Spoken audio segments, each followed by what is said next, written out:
আসসালামু আলাইকুম। নিজেকে এগিয়ে নেওয়ার জন্য সবসময় নিজের মধ্যে একটি আত্মনিয়ন্ত্রণ প্রতিষ্ঠিত করতে হবে, বিশ্বাস প্রতিষ্ঠিত করতে হবে। আপনি যদি মনে করেন আপনি আপনার জায়গা থেকে সহজে সফল হতে চান, তাহলে আপনাকে অবশ্যই সেই সহজটাকে কঠিনভাবে নিতে হবে। কারণ কোনো কাজে এত সহজ নয়।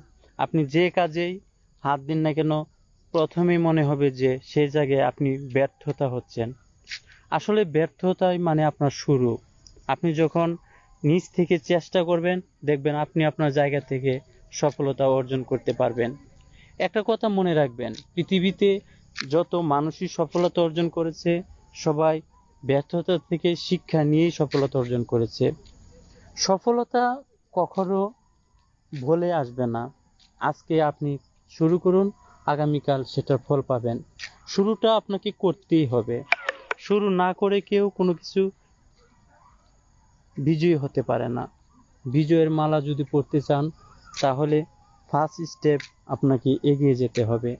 নিজের উপর বিশ্বাস নিয়ে লক্ষ্যকে স্থির করে পরিশ্রমী হয়ে অধ্যবসায়ের মাধ্যমে আপনি আপনার জীবনটাকে সার্থকভাবে গড়ে তুলতে পারবেন। আদারওয়াইজ আপনার দ্বারা কখনো সম্ভব হবে না। তাই বিশ্বাস রাখুন, সফলতা অতি